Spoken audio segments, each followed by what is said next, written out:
दोस्तों, पिछले वीडियो में हमने किसी ठोस आवेशी चालक के कारण विद्युत क्षेत्र की गणना की थी। आइए उसको हम किसी एटम के कारण कितना क्षेत्र बनता है उसके चारों तरफ या उसके भीतर, आइए इसको समझने का प्रयास करते हैं। मान लीजिए कि किसी हम एटम की बात करें और एटम के बारे में हम जानते हैं कि उसका जो न्यूक्लियस होता है वो सेंटर पर रहता है और बहुत छोटे पॉइंट साइज के रूप में हम उसको मान सकते हैं बनस्पत पूरे एटम के साइज के। तो टोटल पॉजिटिव चार्ज सेंटर पर और नेगेटिव चार्ज उसके चारों तरफ डिस्ट्रीब्यूटेड होता है, फैला रहता है। तो किसी एटम के कारण उसके बाहर, उसके भीतर या उसके ऊपर कितने इलेक्ट्रिक फील्ड होगा देखते हैं। मान लीजिए कि ये हमारा एटम है जिसका कि नेगेटिव चार्ज चारों तरफ फैला हुआ है। किसी भी एटम का ज़्यादातर पार्ट जो होता है वो सारा नेगेटिव ई इंटू 4 पाई, और यहाँ से यहाँ तक की गॉसियन सरफेस की रेडियस होगी तो 4 pi R square. Equation number 1। अब राइट हैंड साइड सोल्व करें तो राइट हैंड साइड के लिए जो हमारा नेट फ्लक्स होगा वो होगा इनक्लोज चार्ज। और आप देखिए गॉस सरफेस से नेट इनक्लोज चार्ज कितना है, तो इनक्लोज चार्ज में आपका पॉजिटिव चार्ज भी है, नेगेटिव चार्ज भी है। तो इसका मतलब है कि ZE भी प्लस में भी है और माइनस में भी है अपॉन एप्सिलॉन नॉट यानी कि 0। और जब ये 0 होगा दोनों को आप कंपेयर करेंगे तो इसका मतलब E इक्वल टू 0 हो जाएगा। इसका मतलब किसी भी एटम के बाहर किसी भी पॉइंट पर इलेक्ट्रिक फील्ड 0 होता है। चलिए अगर आप इसी तरीके से सरफेस पर देखें तो सरफेस के लिए भी गॉसियन सरफेस आपकी यही होगी। तो लेफ्ट हैंड साइड तो आपकी स्मॉल r आपका कैपिटल R में रिप्लेस हो जाएगा, लेकिन राइट हैंड साइड उसी तरीके से टोटल चार्ज जो इनक्लोज होगा वो आपका फिर भी 0 रहेगा। इसका मतलब यहाँ से यहाँ तक बाहर तक आपका इलेक्ट्रिक फील्ड की वैल्यू किसी भी एटम के लिए 0 होती है। लेकिन अगर अंदर की बात करें, नेगेटिव चार्ज ही यानी कि इलेक्ट्रॉन ही ऑक्यूपाई करते हैं पॉजिटिव चार्ज यानी कि न्यूक्लियस, तो उसका बहुत छोटा सा दायरा हो जाता है। और जब ऐसी बात है तो हम कह सकते हैं कि अगर पूरे एटम का साइज में उसकी रेडियस r का हो तो पूरा नेगेटिव चार्ज इसके r रेडियस के स्फीयर पर होमोजीनियसली डिस्ट्रीब्यूटेड है, तो ये सॉलिड स्फीयर का काम करेगा। तो यहाँ पर उसकी जो रेट है हमारी वो हो जाएगी rho equal to net charge. मान लीजिए यहाँ पर -q है तो माइनस में q अपॉन उसका वॉल्यूम यानी कि 4/3 पाई r3। अब इसी रेट से हम डिसाइड कर लेंगे कि अगर अंदर कोई पोर्शन छोटा लेते हैं तो उस पर कितना चार्ज होगा। तो पहले बाहर लेते हैं, बाहर किसी पॉइंट पर। अब देखिए इसका अगर एटॉमिक नंबर मान लीजिए Z है तो यहाँ पर जो चार्ज होगा प्लस में ZE होगा और बाहर नेगेटिव चार्ज आपका माइनस में ZE वो डिस्ट्रीब्यूटेड है। तो किसी बाहर के पॉइंट पर अगर हम सॉल्व करें इलेक्ट्रिक फील्ड तो फिर वो पिछले तरीके से कि यहाँ हम गॉसियन सरफेस इमेजिन करें, उसके किसी एलिमेंट्री सरफेस पर हम वेक्टर फॉर्म से लेफ्ट हैंड साइड सॉल्व करें। तो लेफ्ट हैंड साइड आप देखते हैं E डॉट ds जो बनेगा वो आपका E into ds into cos 0, और उसी तरीके से अगर आप सॉल्व करेंगे तो नेट फ्लक्स हो जाएगा। मान लीजिए कि हम इस पॉइंट पर बात करें, ये कोई पॉइंट M है, तो गॉसियन सरफेस आपकी ये हो जाएगी। और उसके समय अगर मान लीजिए इस पॉइंट पर मैं कोई एलिमेंट्री सरफेस लेता हूँ जिसकी डायरेक्शन आपकी ds के अकॉर्डिंग, और यहाँ फील्ड की डायरेक्शन चूँकि यहाँ पॉजिटिव चार्ज कंसंट्रेशन ज़्यादा है तो इसकी वजह से इसकी फील्ड की डायरेक्शन मान लीजिए ये है। तो लेफ्ट हैंड साइड आप सॉल्व करेंगे उसी तरीके से तो इंटू 4 पाई आर स्क्वायर। लेकिन जब राइट हैंड साइड सॉल्व करेंगे तो राइट हैंड साइड के लिए पहले तो हम नेट चार्ज देखें इनक्लोज कितना होगा। अब इनक्लोज चार्ज में आप देख रहे हैं कि यहाँ पर इस जो हमने पीस लिया अंदर वाली गॉस सरफेस ले रखी है, इस गॉस सरफेस पर अंदर टोटल तो पॉजिटिव चार्ज है और जो नेगेटिव चार्ज है वो केवल इतनी रेडियस की गोले पर जितना बैठेगा वो है। और अभी हमने पिछले उसमें देखा था कि अगर ये स्मॉल r की रेडियस है तो इसका वॉल्यूम 4/3 पाई r³ के अकॉर्डिंग जो चार्ज हो जाएगा वो आपका आ जाएगा माइनस में रो इंटू इसका वॉल्यूम यानी कि 4/3 पाई r³। रेट से हमने मल्टीप्लाई कर दिया इस वॉल्यूम को, और रो की वैल्यू हमारे पास पहले से ही मौजूद है, तो हो जाएगा प्लस में ZE इंटू रो की वैल्यू आप पुट करेंगे तो 4/3 पाई से 4/3 पाई कैंसिल हो जाएगा, तो आपका रह जाएगा माइनस में Q into R Q upon R Q. और जब ये टोटल चार्ज होगा तो हमारे right hand side net flux हो जाएगा वो दिस अपॉन एप्सिलॉन नॉट। और जब आप दोनों को कंपेयर करेंगे तो कंपेयर करने के बाद फिर आप ट्रांसफ़र करके निकाल सकते हैं E equal to electric field की वैल्यू, जो भी आप करेंगे कैलकुलेट कर लीजिएगा। तो इस तरीके से हम किसी भी एटम के बाहर देख रहे हैं तो जीरो, उसके सरफेस पे देख रहे हैं इलेक्ट्रिक फील्ड तो जीरो, लेकिन उसके अंदर अलग अलग जैसे जैसे आर चेंज होगा ये उसी के अकॉर्डिंग यहाँ पर इलेक्ट्रिक फील्ड की वैल्यू बदलती जाएगी। तो किसी भी एटम के भीतर इलेक्ट्रिक फील्ड होता है, बाहर इलेक्ट्रिक फील्ड नहीं होता है। तो जो अब तक हमने गॉस का नियम समझा है इसको अपने और कुछ प्रैक्टिकल प्रॉब्लम्स में अप्लाई करके देखते हैं। आइए बारी बारी से समझते हैं। हाँ, ये जो आप देख रहे हैं एक ये खोखला गोला है जिस पर चार्ज क्यू होमोजीनियसली इस पर बटा हुआ है। तो हमने पढ़ा था कि अगर इसकी रेडियस आर है तो इसके सरफेस पर इलेक्ट्रिक फील्ड जो बनेगा उसका अमाउंट होगा, उसका मैग्नीट्यूड होगा 1/4 pi epsilon naught into Q upon R square. और अगर मैं कहूँ कि इसकी सरफेस चार्ज डेंसिटी इस अमाउंट के according Q net Q upon total surface of the sphere 4 pi R square है, तो यहाँ पर मैं Q upon 4 pi R square को सिग्मा से रिप्लेस कर दूँ तो सिग्मा अपॉन एप्सिलॉन नॉट। इसका मतलब किसी भी स्फीयर के सरफेस पर net electric field sigma upon epsilon not her point पर होगा और उसकी डायरेक्शन इसके पॉजिटिव चार्ज की वजह से आउटवर्ड डायरेक्शन में होगी। तो एक तरीके से ये एक्सटर्नल सरफेस पर इलेक्ट्रिक फील्ड इतना होता है, लेकिन अंदर किसी भी पॉइंट पर हमने पढ़ा था कि नेट इलेक्ट्रिक फील्ड जीरो होता है। अब क्वेश्चन आता है कि अगर इसके सरफेस पर ये जो चार्ज है क्या इसकी वजह से अगर ये बॉडी फ्लेक्सिबल होती तो क्या इसके साइज पर कोई फर्क पड़ता। तो हम देखेंगे आगे चल के, अभी स्टडी करेंगे कि जब भी किसी सरफेस पर चार्ज फैलता है तो उसकी सरफेस पर ऑटोमेटिकली वो बॉडी खुद अपने आप में एक नई फोर्स क्रिएट कर देती है, एक मैकेनिकल फोर्स बन जाती है जो आउटवर्ड डायरेक्शन में होती है।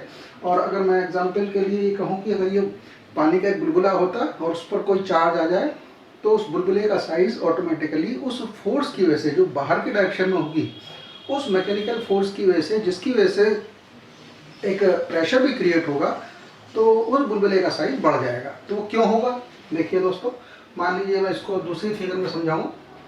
मान लीजिए उस पॉइंट पर मैं एक छोटा सा सेक्शन लेता हूँ जिसका अमाउंट है ds, तो उसकी वेक्टर डायरेक्शन हो जाएगी ds।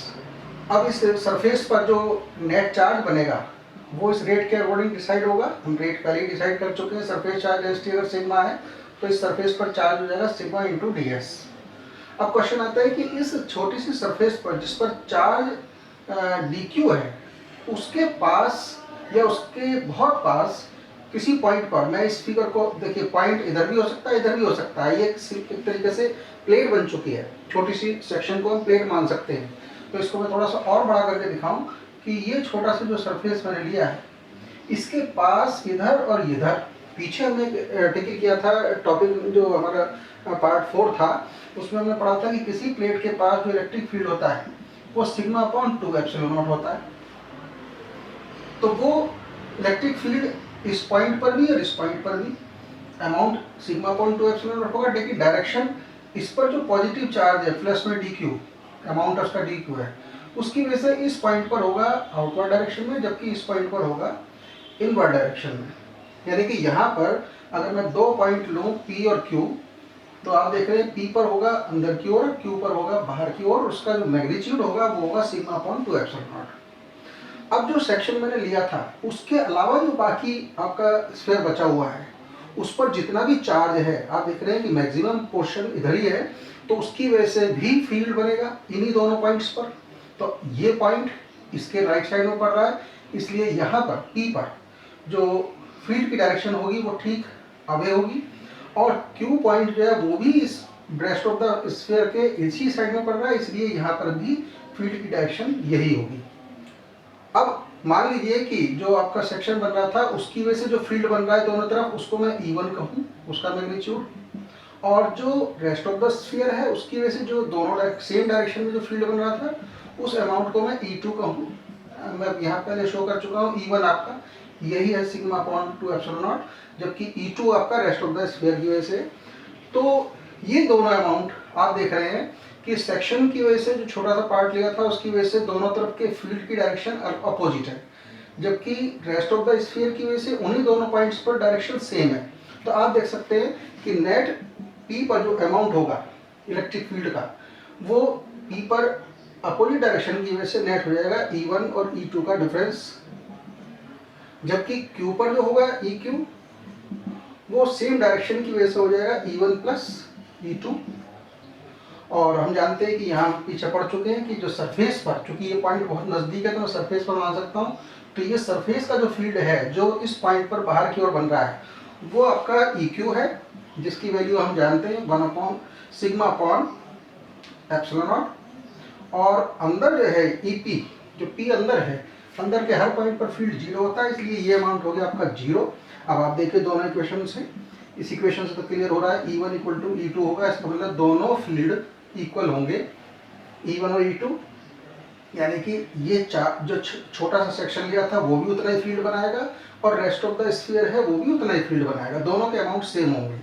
और उसको मैं यहाँ पुट कर दूँ तो E1 और E2 को, तो E1 और E2 को सेम मान रहे हैं हम, तो E1 प्लस E1 यानी कि σ/ε0, it means E1 equal to σ/2ε0।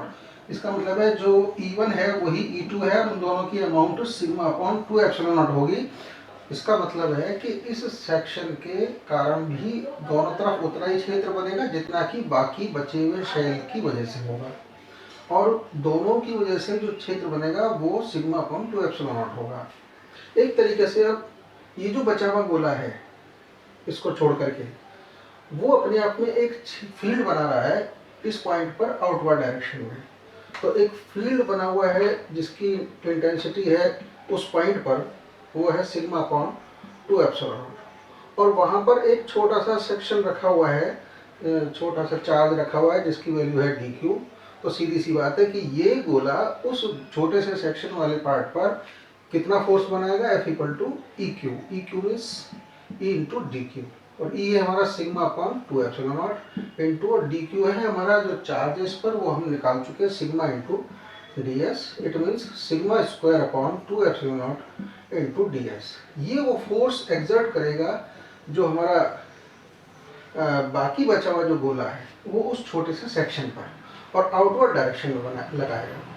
अगर इस गोले की वजह से ये जो चार्ज था ये नेगेटिव होता तो यहाँ पर जो फील्ड बनता वो इनवर्ड डायरेक्शन में बनता, और इनवर्ड डायरेक्शन में अगर इस डायरेक्शन में फील्ड है और वहाँ पर जो सेक्शन है उस पर भी नेगेटिव चार्ज होता तो उस पर माइनस में dq चार्ज होता, तो फिर भी जो है फोर्स लगता है σ²/2ε0 ds। लेकिन इस स्थिति में फोर्स की डायरेक्शन होगी अलोंग द फील्ड, क्योंकि ये चार्ज है, पॉजिटिव चार्ज है, लेकिन यहाँ पर इस नेगेटिव चार्ज पर अपोजिट टू द फील्ड होगी। इसका मतलब फिर दोबारा से आउटवर्ड डायरेक्शन में लगेगी, यानी कि ये गोला चाहे पॉजिटिव हो या नेगेटिव हो, हर स्थिति में हर पॉइंट पर जो फोर्स एक्सर्ट होगी वो आउटवर्ड डायरेक्शन में ही होगी। और जब फोर्स क्रिएट हो रही है इसी को हम मैकेनिकल फोर्स भी कह देते हैं। तो force per unit area section पर, मान लीजिए मैं इसको DF कहूँ तो एक तरीके से dF/ds ये हमारा आ रहा है σ²/2ε0, और ये force per unit area exerted on the section, इसी को हम प्रेशर कह सकते हैं। इसका मतलब है कि इलेक्ट्रोस्टैटिक जो प्रेशर है जो गोले का पूरा भाग उस पॉइंट पर क्रिएट कर रहा है उसको छोड़ करके, तो वो प्रेशर होगा σ²/2ε0, और इसी को हम कह देते हैं इलेक्ट्रोस्टैटिक प्रेशर। तो सीधी सी बात हुई कि कोई भी चार्ज गोला है उसका हर पॉइंट बाकी गोले की वजह से बाहर की ओर एक एक्सटर्नल डायरेक्शन में, आउटवर्ड डायरेक्शन में एक फोर्स एक्सपीरियंस करेगा। और इसी वजह से मैंने पहले एग्जांपल लिया था कि कोई बुलबुला है वो चार्ज है, तो इसका मतलब है जैसे ही चार्ज आएगा तो बुलबुले का साइज उस external force, outward directional force की वजह से या इलेक्ट्रोस्टैटिक प्रेशर की वजह से उसका साइज बढ़ना शुरू हो जाएगा। अब दोस्तों अगर मान लीजिए मैं कहूँ कि एक गोला है जिस पर Q चार्ज है और उसमें हम छेद कर दें एक छोटा सा, तो उस छेद पर कितना फील्ड बनेगा। तो इसका मतलब है कि इसके अनुसार जो छेद करने के बाद जो बाकी गोला बचा है वो उतना ही फील्ड बनाएगा जितना हमने कैलकुलेट किया है। तो इस छेद पर जो फील्ड बनेगा σ/2ε0 होगा। तो किसी भी Q चार्ज से आवेशित गोले के किसी भी सरफेस पर छोटे से छेद में जो क्षेत्र बनेगा उसकी वैल्यू इतनी होगी। दोस्तों एक दूसरी प्रॉब्लम लेते हैं कि यहाँ कोई एक इलेक्ट्रिक फील्ड है, होमोजेनियस इलेक्ट्रिक फील्ड जिसकी इंटेंसिटी हर पॉइंट पर ई है और उसमें एक क्लोज सरफेस सिलिंड्रिकल फॉर्म में रखी हुई है। तो क्वेश्चन ये है कि इस सिलिंड्रिकल फॉर्म जो हमारा क्लोज सरफेस है, टोटल फ्लक्स कितना है इसमें से पास होने वाला। अगर इसको कैलकुलेट करें तो देखिए, मान लीजिए इसकी जो फ्लैट सरफेस है उसका एरिया मान लीजिए ए, उधर भी ए होगा, ये मान लीजिए कर्व सरफेस है सी। तो आप देखिए कि यहाँ पर एक तरीके से ए से रिलेटेड मैं इसको 3 सरफेस में तोड़ रहा हूँ। ये मान लीजिए ए S1 है, ये S2 है और ये S3 है। तो आप देखिए टोटल फ्लक्स कितना हो जाता है, फाई इक्वल टू, तो पहली सरफेस के लिए इंटीग्रेशन हो जाएगा आपका ई, यहाँ पर फील्ड है ई डॉट ds1, और जब आप ओपन करेंगे तो E into ds1 into cos, और एंगल देखिए ई इस डायरेक्शन में, ds1 इधर है तो cos 180, प्लस अब दूसरी सरफेस के लिए E into ds2 into cos, वहाँ पर ई और ds दोनों के डायरेक्शन सेम है तो cos 0, प्लस थर्ड केस में ई डॉट ds3 इंटू, यहाँ देखिए ds और ई की डायरेक्शन 90 है तो cos 90, cos 90 आपका 0 हो जाएगा, तो cos 180 -1 होने की वजह से माइनस बाहर आएगा, ई भी आएगा, और इंटीग्रेशन जो ds1 है वो टोटल सरफेस आपकी बन जाएगी a, प्लस ये इसी तरीके से ई बाहर आ जाएगा, और ds2 टोटल इंटीग्रेशन जो होगा वो आपका ये भी अदर a ही रहेगा, प्लस ये 0 हो ही चुका, ये आपस में कैंसिल आउट। इसका मतलब है कि इस क्लोज सरफेस से नेट फ्लक्स जो होगा वो 0 होगा। तो किसी भी होमोजेनियस फील्ड में कोई भी क्लोज सरफेस अगर मौजूद है तो वहाँ पर नेट फ्लक्स उससे जो रिलेटेड होगा वो 0 होगा। एक तीसरी प्रॉब्लम लेते हैं।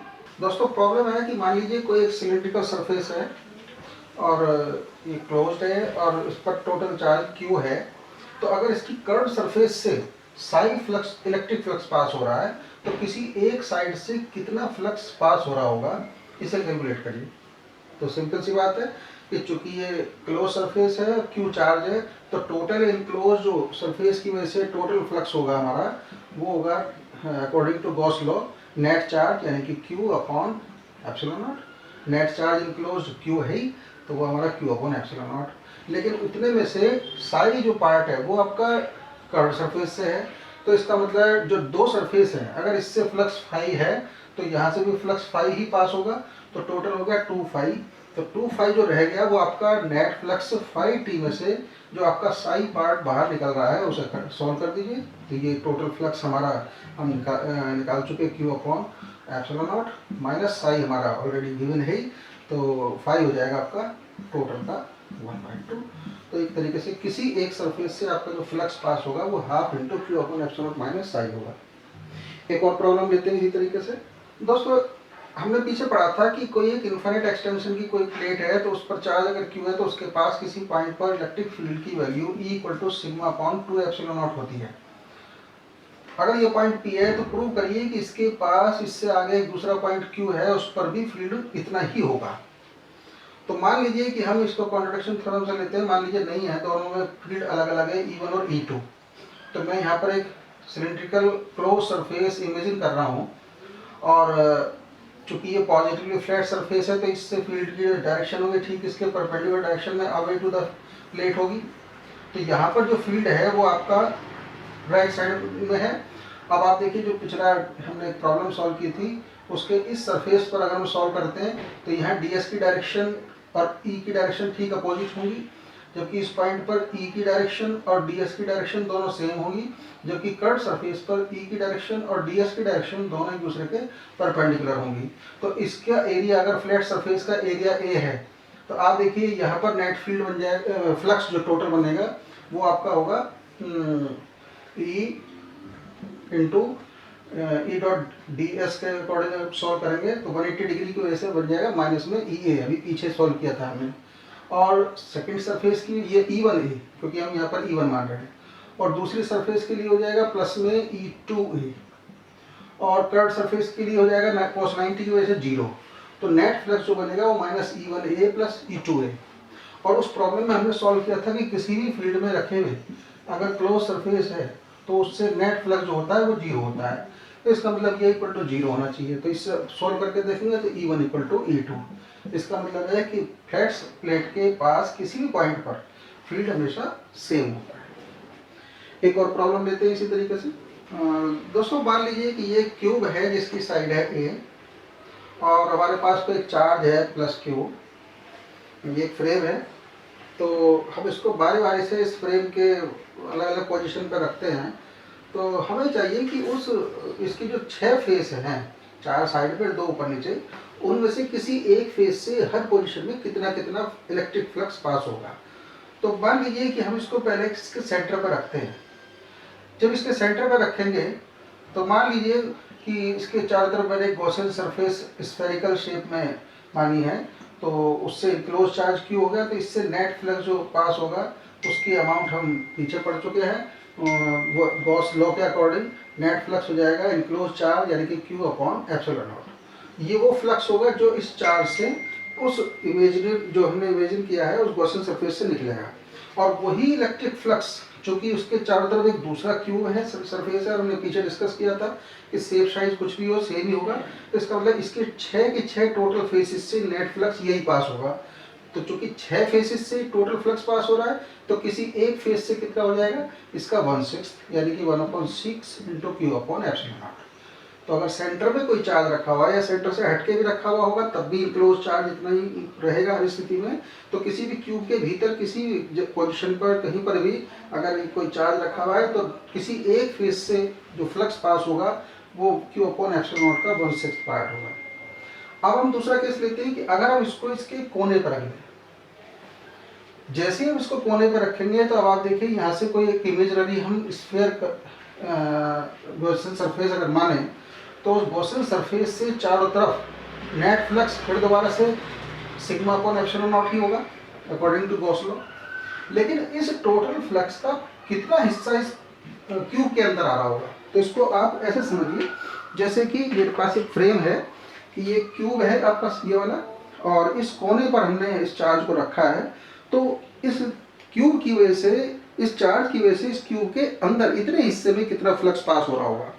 तो यहाँ से तो चूंकि फ्लक्स तो चारों दिशाओं में है, तो मैं इसको ऐसे समझा सकता हूँ कि जैसे कि ये समझिए कि इसके चारों तरफ इधर कितना फ्लक्स आ रहा होगा। आप देखिए यहाँ पर अगर मैं एक और क्यूब इमेजिन करूँ तो जितना फ्लक्स इस क्यूब में अंदर आ रहा होगा उतना ही फ्लक्स इधर भी आ रहा होगा। इसी तरह से एक अगर उधर इमेजिन करूँ तो आप देखिए उतना ही उधर भी होगा और इधर ही इतना ही इस डायरेक्शन में भी होगा। इसका मतलब है 4 जो हॉरिजॉन्टल डायरेक्शन हैं जो इसके इस सरफेस से नीचे हैं, उन डायरेक्शन में चारों कोनों पे इतना ही फ्लक्स पास हो रहा होगा इक्वली जितना एक में हो रहा है। और ये सिचुएशन ठीक ऊपर भी होगी क्योंकि लाइन ऑफ फोर्सेस ऊपर भी हैं, तो यही बात आपकी ऊपर लागू हो जाएगी। तो कुल मिलाकर के 8 पोर्शन ऐसे बने जिसमें इसका टोटल फ्लक्स गुजर रहा होगा। लेकिन उस टोटल फ्लक्स का जो अंदर वाला पार्ट है जो इस क्यूब में से आ रहा है, वो पार्ट एक तरीके से उन 8 हिस्सों में अगर बांट दें तो अंदर का पार्ट हुआ 1/8 ऑफ नेट फ्लक्स यानी कि सिग्मा अपॉन एप्सिलॉन नॉट। अब उस फ्लक्स में से हमें चाहिए कि किसी एक फेस से कितना पास हो रहा है।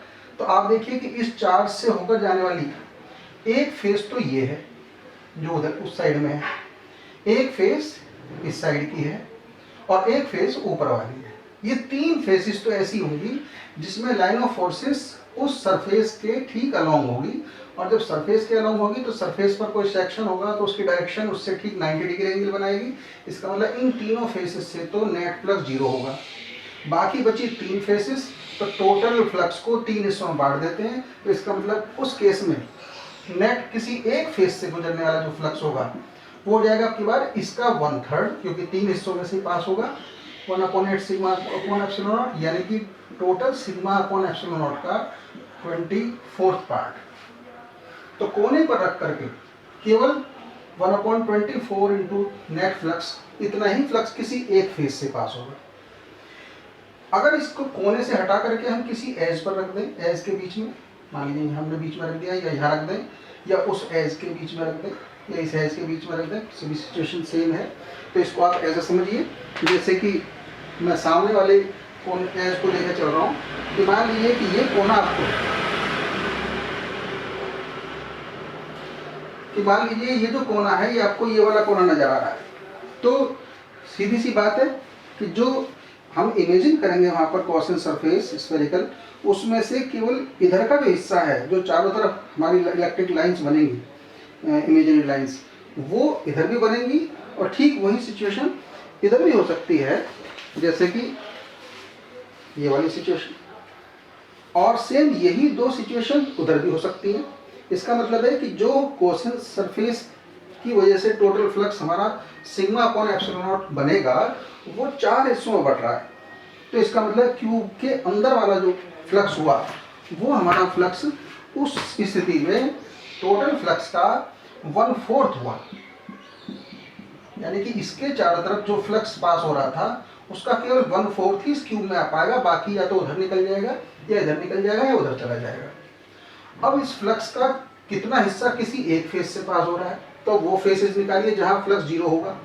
तो इस पॉइंट से यानी कि इस एस से होकर गुजरने वाला एक फेस तो देखिए ये है और एक फेस ये है। इसका मतलब है कि दो फेस तो ऐसे हुए जहां फ्लक्स की वैल्यू ई और डी एस के परपेंडिकुलर होने की वजह से 0 हो जाएगी। बाकी 4 फेसेस आपकी बची हैं, ऊपर की, एक सामने की, एक दाएं की और एक नीचे की। ये टोटल फ्लक्स 4 हिस्सों में बढ़ जाएगा। इसका मतलब इस केस में हमारा नेट फ्लक्स हो जाएगा 1/4 of sigma upon 4 epsilon not, यानी कि total sigma upon 16 epsilon not. Next situation देखते हैं कि अगर ये यहाँ होकर के किसी एक फेज के बीच में होता, किसी एक सतह की बीच में, यानी कि अब की बार कोनों से हट करके हमने इसको सरफेस पे रख दिया है। तो जब सरफेस पे रख दिया है तो सिचुएशन सिंपल बन गई कि एक तरीके से ये वाली फेज मान लीजिए ये है, तो यहाँ चार्ज अगर रखा हुआ है तो सीधी सी बात है कि यहाँ पर हम गॉसियन सरफेस अगर इमेजिन करेंगे तो जो भी लाइन ऑफ फोर्स से जो भी फ्लक्स पास होगा, जिसकी value Q upon epsilon not है हर बार, वो या तो इधर निकलेगा या उधर निकलेगा, टोटल कवर हो जाएगा। इसका मतलब 2 हिस्सों में बट रहा है, तो इस केस में टोटल फ्लक्स का हाफ ही वो हिस्सा होगा जो इस क्यूब में एंटर करेगा। अब वो सरफेस ढूंढिए जहां से ये टोटल फ्लक्स पास हो रहा होगा, वो कितनी है। तो आप देखिए ये चार्ज इस फेस पर मौजूद है, इसका मतलब इस फेस से तो कोई फ्लक्स पास होगा ही नहीं, क्योंकि जो भी फील्ड और सरफेस की डायरेक्शन होगी वो 0 हो जाएगी। तो बाकी बची आपकी 4 तो चारों तरफ की हो गई, अपने आप को छोड़कर 3 तो चारों तरफ की हो गई और 2 ऊपर नीचे की, यानी कि 5 हिस्सों में बटेगा। तो किसी एक फेज से निकलने वाला जो फ्लक्स होगा वो आपका 1/5 of half sigma upon epsilon not, यानी कि सिग्मा अपॉन 10 एप्सिलॉन नॉट होगा। तो आप देख रहे हैं कि क्यूब में अलग अलग जगह पर चार्ज की मौजूदगी की वजह से किसी एक फेज से निकलने वाला इलेक्ट्रिक फ्लक्स भी अलग अलग होगा। दोस्तों, जैसे कि क्लोज सरफेस होती है, जैसे कि कोई स्फीयर है, या हम कहें कि कोई भी क्लोज सरफेस के भीतर जो इलेक्ट्रिक फील्ड होता है वो 0 होता है, क्योंकि अंदर कोई भी इनक्लोज चार्ज है ही नहीं। और जब अंदर 0 होता है तो एक तरीके से समझिए जैसे कि आप कहीं सफ़र पर जा रहे हैं और आप गाड़ी में मौजूद हैं और अचानक बिजली कड़कड़ाने लगे, तो वो जो चार्ज बनता है उससे बचने के लिए, बिजली से बचने के लिए क्या करना चाहिए। तो सीधी सी बात है, आप सारी खिड़कियां जितनी भी गाड़ी की हैं सब बंद कर दें टाइट, ताकि जो चार्ज इंड्यूस हो एटमॉस्फेयर में वो सारा आपकी जो गाड़ी है उसके सरफेस पर रह जाए। और जब गाड़ी के सरफेस पर होगा तो अंदर, चूँकि वो गाड़ी आपकी क्लोज हो गई है, तो अंदर हर पॉइंट पर इलेक्ट्रिक फील्ड 0 होगा, इसका लाभ सेफ होगा। तो दोस्तों, हमने देखा कि आपकी प्रॉब्लम हमने सॉल्व करने की और उनको समझने की कोशिश की है, और मुझे उम्मीद है कि आपको जो ये गॉस लॉ है उसके जो एप्लीकेशंस हैं और कुछ प्रॉब्लम्स हैं ये आपके फ़ायदेमंद होंगे।